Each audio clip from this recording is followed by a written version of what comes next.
Hi viewers, welcome to our channel. ప్రస్తుతం మనతో పాటు సీనియర్ జర్నలిస్ట్ దామ బాలసార్ వారితో మాట్లాడండి. నమస్కారం సార్. నమస్తే సార్, ఏపీ ఎలక్షన్స్ దృష్టిలో ఉంచుకొని 4 సర్వేలు వచ్చాయంట కదా సార్, మరి ఈ సర్వేలు ఏం చెప్తున్నాయి, ఎవరికి ఫేవర్ గా ఉన్నాయి? సర్వేలు రోజు వస్తూనే ఉన్నాయి. మనం 2 రోజుల ముందు కూడా 10 సర్వేల గురించి చెప్పుకున్నాం. సో ఇవాళ 4 సర్వేలు నేను చూశాను. ఇంకా కూడా వచ్చాయేమో నాకు తెలీదు. నాకైతే 4 సర్వేలు కనబడ్డాయి. ఆ 4 సర్వేల్లో ఏమేమి ఉంది అనేది మనం చూద్దాం. ముందుగా గోనె ప్రకాష్ రావు, మాజీ ఎమ్మెల్యే, సీనియర్ నాయకుడు, ఆయన సర్వే చేశానని చెప్తున్నాడు.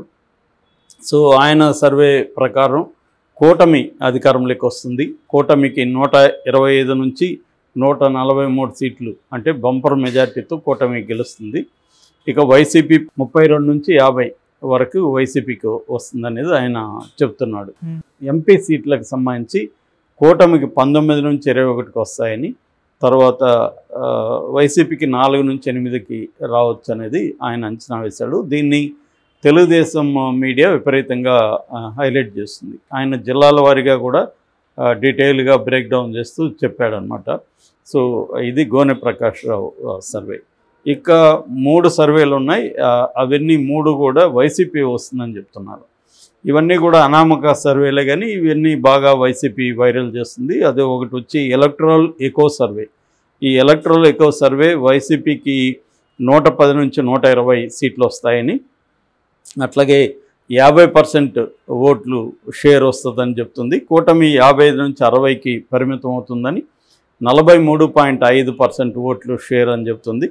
ఇక కాంగ్రెస్ 1% షేర్ అని చెప్తుంది. ఇక అదర్స్ 4.5% అని ఈ ఎలక్ట్రల్ ఎకో సర్వే చెప్తుంది. దీని ప్రకారం వైసీపీ కంఫర్టబుల్ మెజార్టీ సాధిస్తుంది అనేది చెప్తుంది.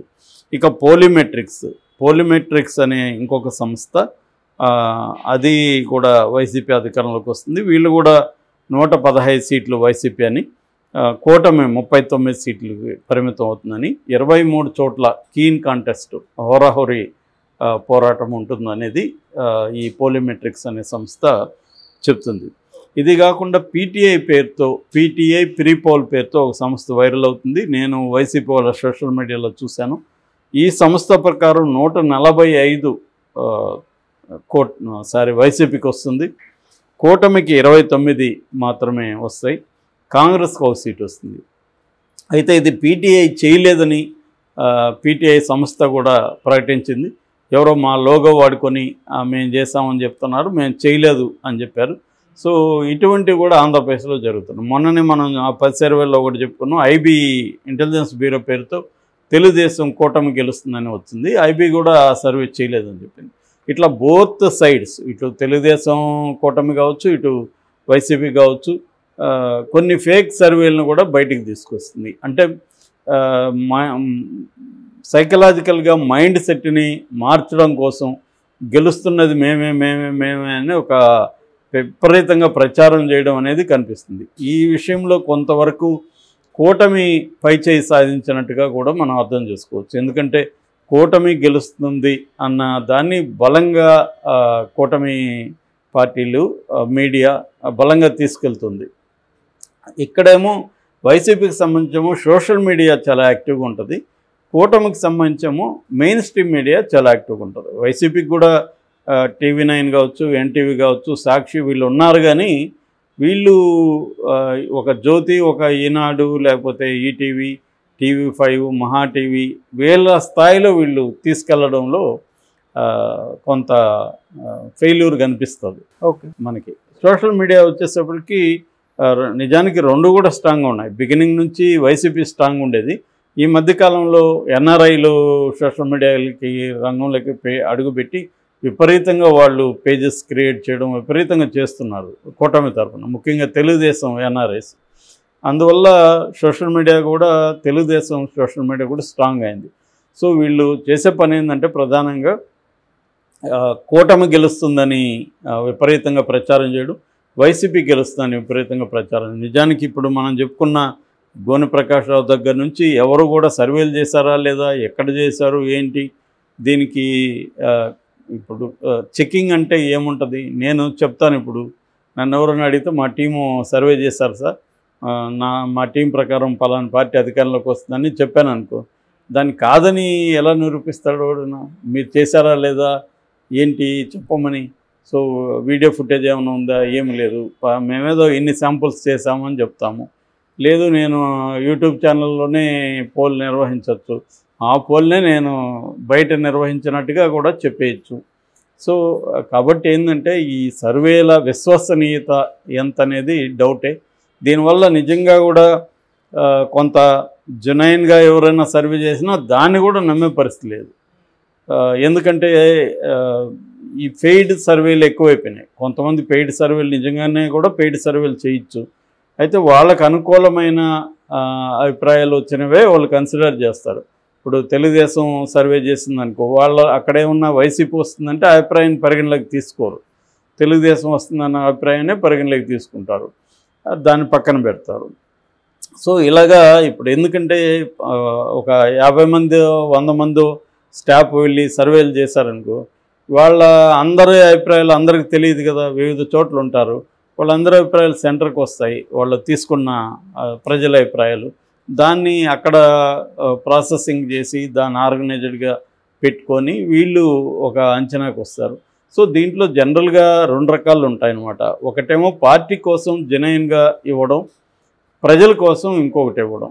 సో పార్టీ క్లారిటీ ఉండాలి కాబట్టి పార్టీకి తెలియడం వల్ల అక్కడ లాస్ట్ మినిట్లో ఏమన్నా మన విన్నింగ్ కోసం ఏమన్నా చేయొచ్చా, డబ్బులు ఎక్కువ పంచడం కావచ్చు, లేకపోతే అక్కడ కొంతమందిని తమ వైపు తిప్పుకోవడం కావచ్చు, ఏదో ఒక యాక్టివిటీ చేయడానికి పార్టీలకు జెన్యూన్గా నిజంగా ఏమి జరుగుతుంది, ప్రజలు ఎలా ఆలోచిస్తున్నారు అనేది అవసరం. కానీ ప్రజలకి చెప్పడానికి ఏంటంటే మైండ్ని ఉత్సాహపరచడానికి, అంటే కేడర్నేమో ఉత్సాహపరచాలి, మనమే గెలుస్తున్నాము కాబట్టి ఇంకొద్దిగా 2 రోజులు గట్టిగా కష్టపడితే బ్రహ్మాండమైన మెజార్టీ వస్తుంది, 100% మనమే ఫామ్ చేయబోతున్నాం అన్న ఒక ఉత్సాహాన్ని స్పిరిట్ని ఇంజెక్ట్ చేయడానికి ఈ సర్వేలు పనికొస్తాయి. రెండోదేమో ప్రజల్లోకి విన్నింగ్ పార్టీకి వేద్దామన్న ఒక జనరల్ మైండ్ సెట్ ప్రజల్లో ఉంటుంది, ఓటర్స్లో. అంటే గెలుపు గుర్రం అనేది మనకి ఎందుకు వచ్చిందంటే, ఈ గుర్రం గెలుస్తుందంటే దాని మీదనే అందరూ కూడా బెట్టింగ్ పెడతారు. ఇది ఓడిపోతుందంటే ఎవడు పెట్టాడు కదా.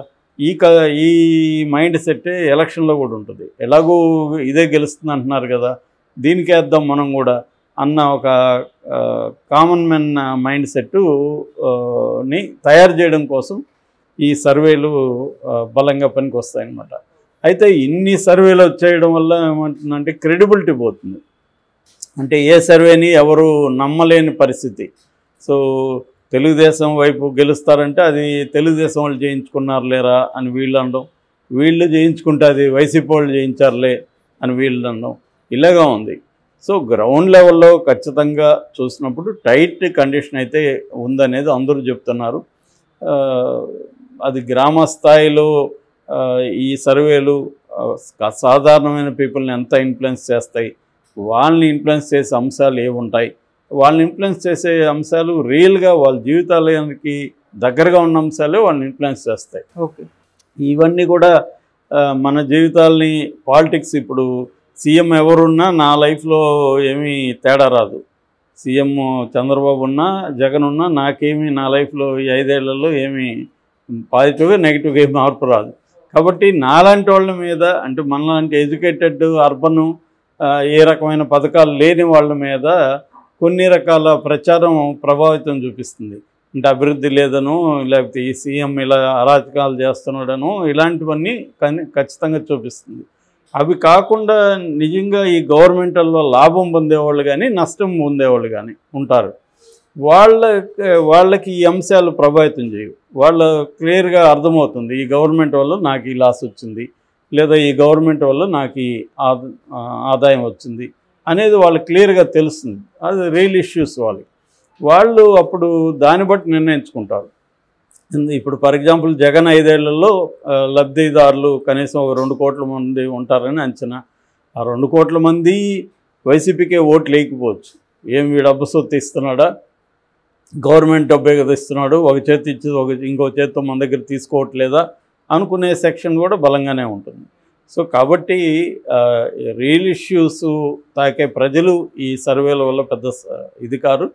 ఏదో అర్బన్లో ఉండి ఈ సర్వేలు గమనిస్తూ సర్వేలన్నీ కూటమి వస్తాయని చెప్తున్నారని, సర్వేలన్నీ వైసీపీ వస్తున్నాయని చెప్పి నమ్మే వాళ్ళ మీద కొంత ప్రభావితం చూపించవచ్చు.